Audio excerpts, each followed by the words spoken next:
오늘 본문에는 하나님이 아브라함에게 나타나셔서 그의 이름을 창대하게 하며 또 그를 통해 큰 민족을 이루어 모든 민족이 복을 얻게 하실 거라는 약속을 하십니다. 그러니 그에게 고향과 친척과 아버지 집을 떠나라고 명하십니다.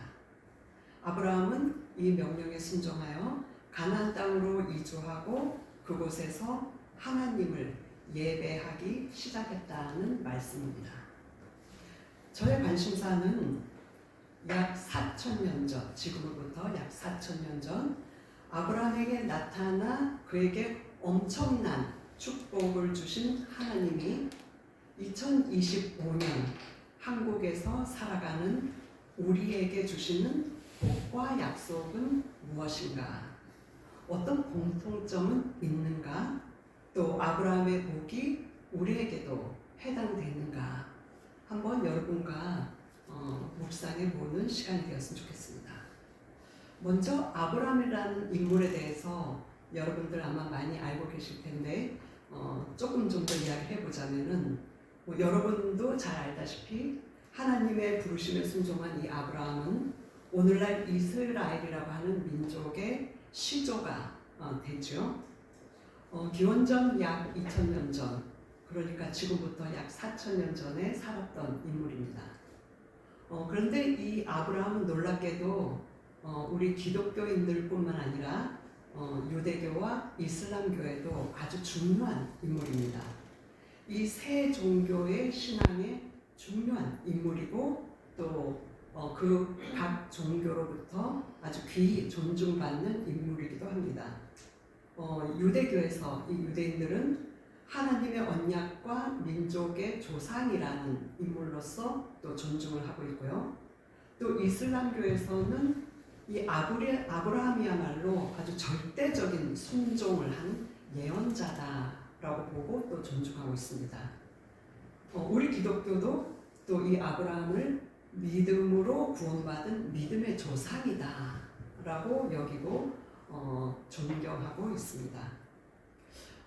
공식적으로는 이렇게 이제 존경을 받고 있는데 인간적으로는 어땠을까? 여러분들 이렇게 창세기 여러 부분들을 읽어보면은 우리와 같이 연약한 모습을 보여주고 있는 장면들이 많이 나옵니다. 예를 들면은 이제 오늘 본문에서처럼 약속받은 땅에 들어갑니다. 그런데 이 약속받은 땅에 딱 들어갔으면은 뭔가 그다음부터는 평안한 일들이 벌어져야 되는데 거기에 기근이 일어나고 맙니다. 그러니까 한마디로 먹고 사는 문제가 생겼다는 것이죠. 그러니까 어떻게 합니까? 끝까지 버티든가 아니면 그래도 약속받은 땅으로 보내신 하나님의 뜻을 한번 묻고 기도로 매달리거나 이러한 모습은 안 보이고요. 바로 금방 물질적으로 풍부한 애굽 땅으로 이주해 가는 것을 볼 수 있습니다. 한마디로 요즘 믿음의 사람이었음에도 불구하고 먹고 사는 문제에 어려움이 생기니까 빨리 인간적인 대처를 하는 모습을 볼 수 있습니다. 그리고 또 우리 그 12장 10절 이하에 보면은 이 애굽 땅에서 먹고 사는 문제를 해결하기 위해서 내려간 그 애굽 땅에서 신변의 위협을 느낍니다. 그게 뭐냐면은 아내가 너무나도 예뻤던 것이죠. 그래서 거짓말을 하게 되는 일이 벌어집니다. 그러니까 한마디로 본인의 목숨에 위협이 생기니까 이제 아내를 희생할 수밖에 없는 이 상황을 이제 벌어졌다는 것이죠. 그래서 아내를 여동생이라고 이야기합니다. 여동생이기는 합니다. 족보상으로는. 그런데 되게 비겁한 이런 모습도 볼 수 있습니다. 이처럼 이 아브라함은 우리와 같은 연약함을 가졌던 인물이라는 것이죠. 약속을 믿고 순종하였지만 희망과 좌절 그리고 믿음과 의심 속에서 어디까지 하나님의 인도하심에 자신을 맡겨야 할까? 또 어디까지 자기 힘으로 행동해야 할까? 아마 이러한 그 고민 가운데서 늘 긴장하며 살았던 것 같습니다. 마치 오늘날 우리 그리스도인들의 모습과도 같습니다. 여러분들 그렇지 않나요? 어디까지 내가 하나님께 맡기고 기도하면서 가만히 그의 뜻을 기다려야 되는가? 또 내가 어떻게 크리스찬으로서 좀 더 적극적으로 행동해야 될까? 늘 우리는 긴장 가운데 있습니다. 약속에 신실하신 이 하나님의 은혜가 아니었다면은 어쩌면 이 아브라함은 믿음의 조상이라는 칭호를 얻지 못했을 수도 있을 것입니다. 그런데 그럼에도 불구하고 아브라함에게는 아주 특별함이 있었습니다. 그게 뭐냐면은 하나님에 대한 믿음이 되게 남달랐다는 것이죠. 그는 하나님이 복 주실 거라는 확신을 하였습니다. 그래서 우리가 그 히브리서 11장 보면은 우리가 히브리서 11장은 믿음의 장이라고 부르는데 구약에 나타난 믿음의 선진들에 대한 이야기를 다룹니다. 특별히 믿음에 대한 이야기를 다루는데요. 여기서 보면은 아브라함의 특별한 믿음을 엿볼 수 있습니다. 그가 믿었던 것은 또 그 당시 때 구약의 믿음의 선지자들이 믿었던 것이 다른 게 아니었어요. 하나님은 계시다. 하나님은 계시다. 이런 믿음. 또 하나님은 자기를 찾는 자에게 상 주신다는 믿음. 그러니까 오늘날 하나님이 우리에게 요구하신 것도 내가 존재한다. 내가 있다. 그리고 나를 찾아라. 나를 찾는 자에게 복을 주겠다라는 겁니다. 굉장히 단순한 건데 왜 우리는 그걸 믿는 것이 어려운지 모르겠습니다. 그런데 아브라함은 이거를 믿었다는 것이죠. 히브리서 11장 믿음의 장이 증언을 하고 있죠. 그리고 이 히브리서 11장 6절에 보면은 이 믿음이 없이는 하나님을 기쁘시게 하지 못한다라는 말씀이 있습니다. 하나님께 나아가는 자는 반드시 그가 계신 것, 조금 전에 제가 말씀드렸던 거죠. 또한 그가 자기를 찾는 자에게 상 주신 이심을 믿어야 한다. 이게 그 구약에 나타난 믿음의 선진들의 모습이었다는 것이죠.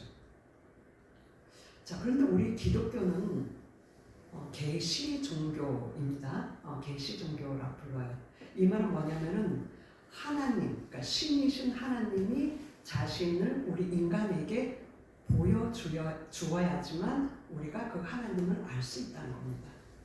그러니까 우리가 뭐 수행을 하거나 돌을 닦는 이런 인간적인 노력으로 하나님을 볼 수 있는 게 아니라는 겁니다.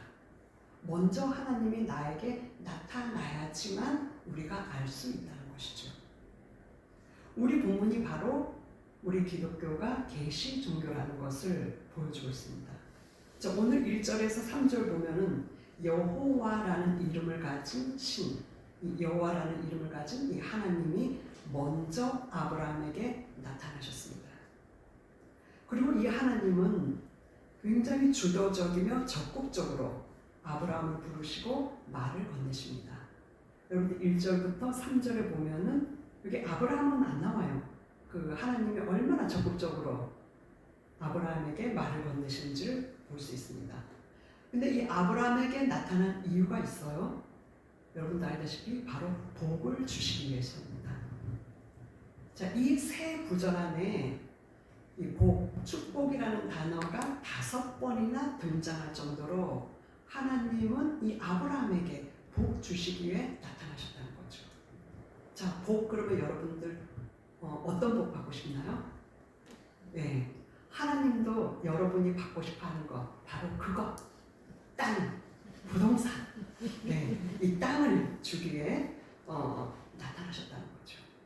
근데 이 땅, 하나님이 얼마나 주고 싶었는지 우리 본문 1절에서 9절 여기 보면은 이 땅과 관련된 뭐 가나안 땅, 세겜 땅, 또 땅을 비유하는 그곳, 거기서 이 모든 단어를 다 포함하면은 땅과 관련된 단어가 11번이나 등장할 정도로 하나님은 이 아브라함에게 땅을 주고 싶어 하셨던 겁니다. 자, 그것도 어느 정도의 땅이냐면요, 하나의 새로운 큰 민족을 세울 만한 터전이 될 만한 땅을 주고 싶어 했다는 거죠. 그리고 여러분들 그 이 창세기를 이렇게 보면은 복이라는 단어가 굉장히 많이 등장합니다. 한 몇 번 정도 나올 것 같습니까? 그래도 한 100번 정도 나와야지 많이 나오는 거겠죠? 네, 한 88회 등장한다고 합니다. 자, 근데 이 창세기에서 말하는 복은 어떤 복이냐면은, 근데 우리 세상 사람들이 원하는 그런 복이에요. 많은 후손, 물질적인 번영입니다. 그러니까 이 창세기에 나타난 하나님이 주시는 복은 많은 후손과 물질적인 번영이라는 거죠.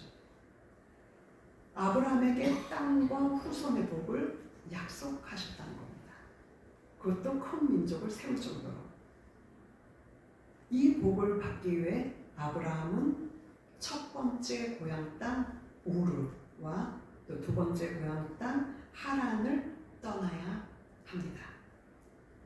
자, 이 우르, 원래 있었던 땅, 최초에 있었던 고향 땅, 이 우르는 당시 바벨론 남동쪽 유브라데강 하부에 위치하는데, 그게 어디냐면요, 오늘날 이라크에 있는 한 도시입니다. 자, 그런데 하나님이 보시기에 이 약속하신 땅을 주기 위해서는 이 땅이, 이 우르라는 땅 또는 이 하란이라는 땅이 별로 적절해 보이지 않았던 것 같아요. 그 이유는 우리가 알 수 없지만은 그랬던 것 같습니다. 근데 이 우르라는 땅에는 원래 달신을 숭배하는 중심지였어요. 그들은 이제 달을 신으로 믿고 섬기던 그런 지역이었다는 거죠. 그래서 여기에는 아주 커다란 달을 섬기는 성소가 있었고, 또 하나님께서 어떻게 보면 저주하신 그 바벨탑과 비슷한 계단식 탑이 아주 크게 세워진 곳으로 유명한 곳이었습니다. 이곳에서 아브라함이 하나님을 만나기 전에 가졌던 종교는 다신론적인 종교였습니다. 그러니까 뭐냐면은 이 신도 믿고 저 신도 믿고 여러 신을 믿었다는 거죠. 그러니까 이 땅에서 사람들은 자기 가족 신들이 따로 있기도 했고요. 또 그 지역의 사람들이 주로 섬기는 또 신들도 있었고, 예를 들면 달신이랄까. 그리고 또 개인적으로 또 선호하는 신을 숭배하기도 했습니다. 그러니까 여러 신을 모셨다는 거죠. 그래서 하나님의 이 부르심은 아브라함에게 복을 주기 위해 새로운 터를 마련해 주는 것에서부터 시작합니다. 그러니까 아브라함이 더 이상 다신론적인 지역신들을 예배하는 것이 아니라 유일신 여호와 하나님, 이 하나님은 더 이상 새로운 지역신이 아니라 전능하신 창조주이시고요, 한 분 참되신 하나님이십니다. 바로 이 전능하신 한 분 참되신 하나님을 믿는 이 신앙으로 이 새로운 터를 마련해 주신 것을 시작하십니다. 그래서 이 아브라함은 이 여호와 하나님을 믿고 고향 땅을 떠나야 했습니다. 하나님을 전혀 알지 못했던 이 아브라함에게 하나님이 도대체 어떠한 방식으로 자신을 계시하였기에 이 신앙을 갖게 되었을까요? 도대체 어떻게 어떤 기적을 행하셨길래 어떤 신비로운 모습으로 나타났길래 여태까지 오랫동안 믿었던 그 신앙을 다 버리고 고향 땅을 버리고 하나님을 섬기기로 결단했을까요? 뭔가 엄청난 일이 일어났을 것 같죠. 근데 성경에는 그런 어떤 신비적인 방법, 이게 아니라 하나님이 그에게 말씀으로 다가가셨다는 것, 말씀으로 자신을 계시하였다는 것은 분명하게 나옵니다. 말씀으로 계시하였기 때문에 이 아브라함과 하나님은 대화를 했을 겁니다. 자, 여러분들 대화를 많이 하면 어떻게 되나요? 상대방에 대해서 더 깊이 알아가게 되죠. 그래서 그 대화를 통해 아브라함은 하나님을 깊이 알아가게 되었고, 그러는 과정에서 큰 결단을 하게 된 것 같습니다. 결국 여호와 하나님을 알게 된 아브라함은 이전에 자신이 섬겼던 고향 땅의 지역 신들과는 뭔가 확연히 다른 신이다라는 것을 발견하게 되었습니다. 그렇지 않고서야 어떻게 고향과 친척과 아버지 집을 떠날 수 있었겠습니까? 자, 고대 사회, 오늘날도 마찬가지지만 오늘날보다 더 이 고대 사회에서는 이 땅과 가족과 또 조상으로부터 물려받은 유업, 가업, 이거를 너무너무나도 중요하게 여겼습니다. 땅과 가족과 이 유업, 그것은 이 땅에서 편안한 삶을 사는데 아주 필수적인 요소였습니다. 자신의 안전망이었죠. 그런데 아브라함이 이것을 떠나기로 결단했다는 것입니다. 자신의 생존, 자신의 안전, 자신의 미래를 하나님께 맡기겠다는 결단을 했던 것이죠. 오늘 4절에서 9절을 보면은 이제 부름받은 아브라함이 적극적이며 주도적으로 행동에 나섭니다. 하나님의 적극적인 부르심에 아브라함도 적극적으로 응답한 것이죠. 이게 바로 믿음입니다.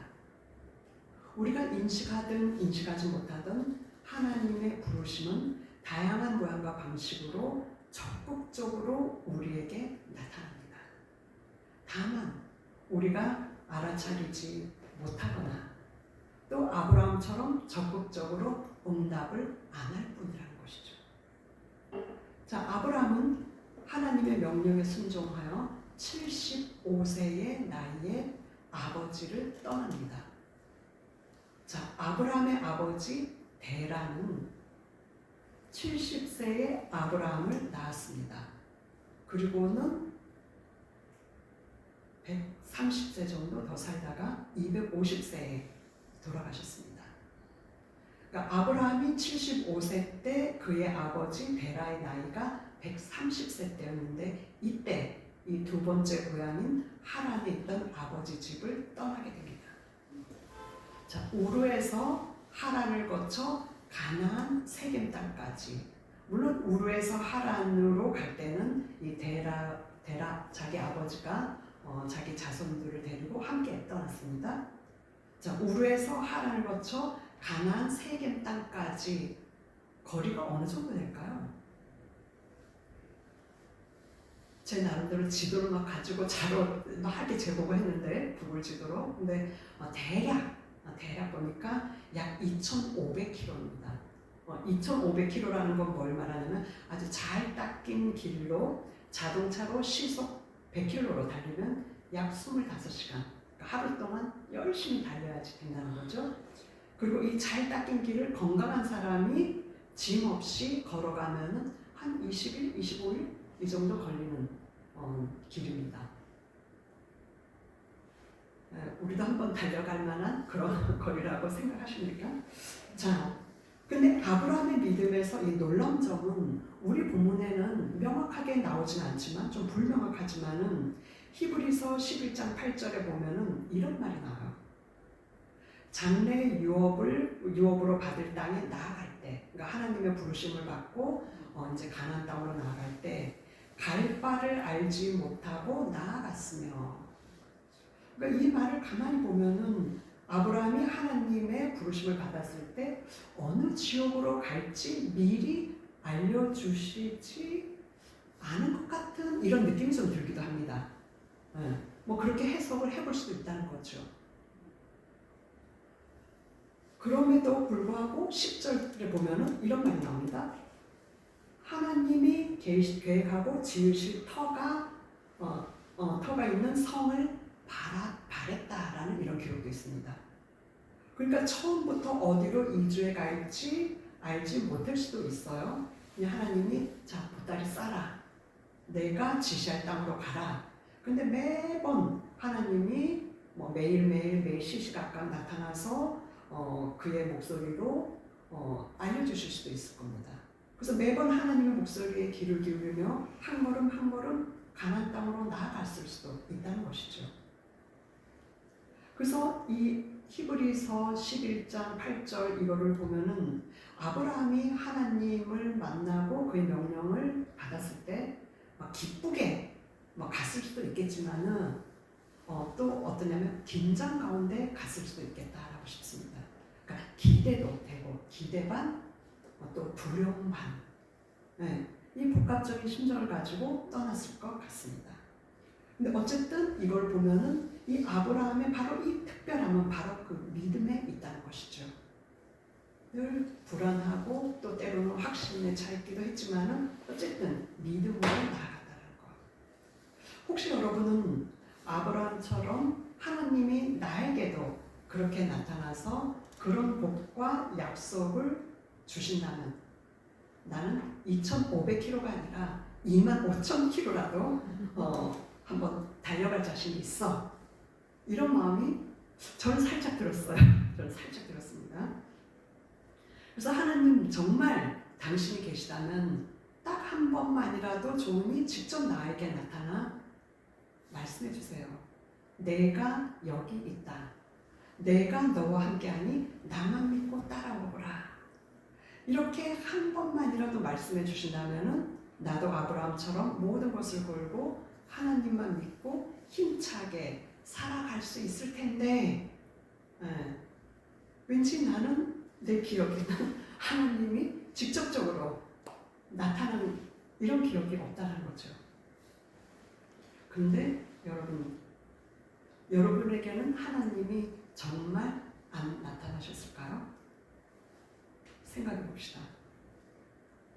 여러분은 어떻게 기독교 신앙을 갖게 되셨습니까?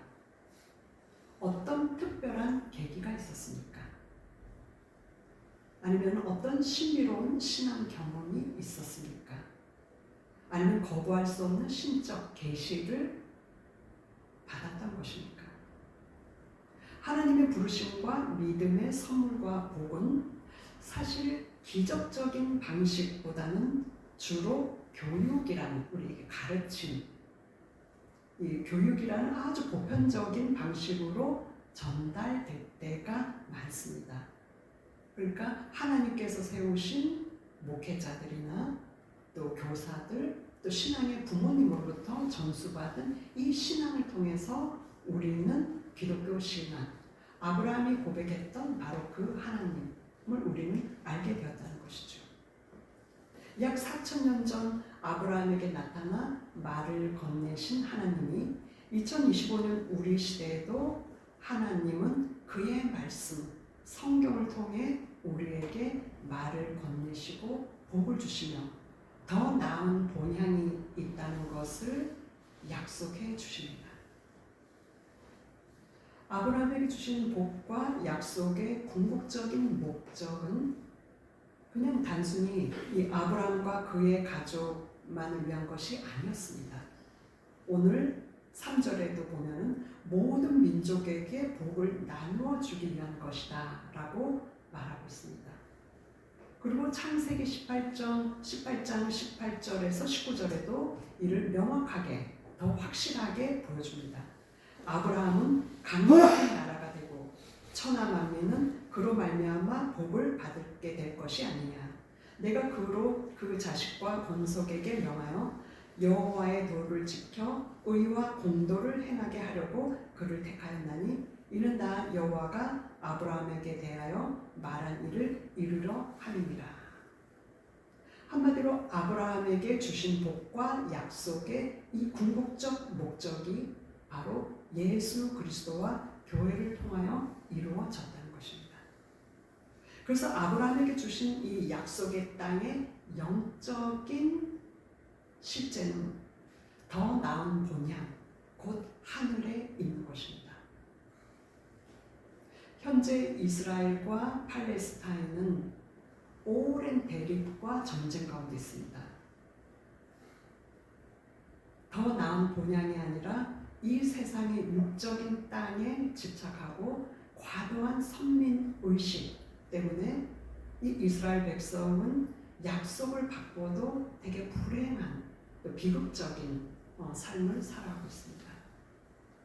하나님은 아브라함을 이 셈족의 무리들 가운데서 불러내어 이스라엘 민족의 선조로 세우심으로 하나님의 백성을 태동하시는 하나님의 두 번째 창조를 시작한 것입니다. 이는 아브라함에게 복을 주어 큰 민족, 즉 하나님의 백성을 만들고 모든 민족이 아브라함을 통해 복을 얻게 하려는 것이죠. 그것이 예수 그리스도 통해서 성취되었습니다.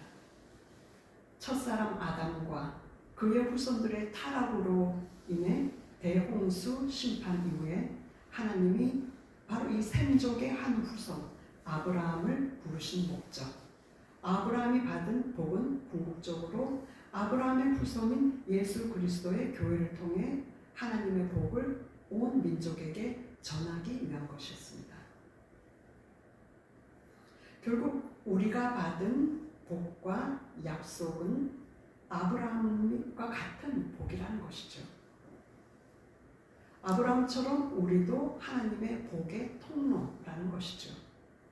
이 땅의 모든 사람이 아브라함의 약속받은 후손 예수 그리스도를 믿는 우리로 말미암아 구원의 복을 얻기를 바라시며 또 그리스도를 통해 이루실 진정한 하나님의 백성이 세워지길 하나님은 바라시니까요.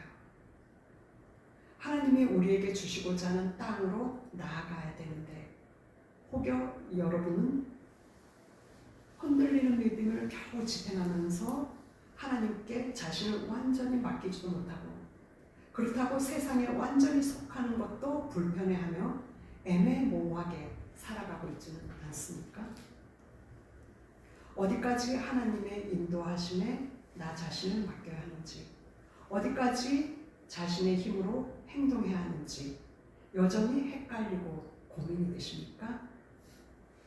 그러면 이렇게 하면 어떨까요?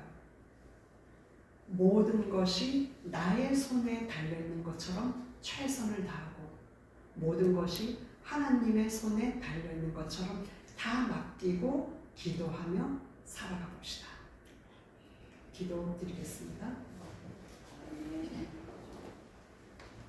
아브라함에게 나타나 복을 주시겠다고 말씀하신 하나님, 우리에게 그리스도를 통해 우리에게 나타나신 여호와 하나님이 오늘날 우리에게도 복 주심을 믿게 하여 주시옵소서. 이 땅에서 사는 동안 전능하신 여호와 하나님 안에서 안전하며 풍요롭게 하시고 더 나은 본향을 기대하며 힘있게 살아갈 수 있도록 우리에게 아브라함과 같은 믿음을 주시옵소서. 예수님의 이름으로 기도드립니다. 아멘.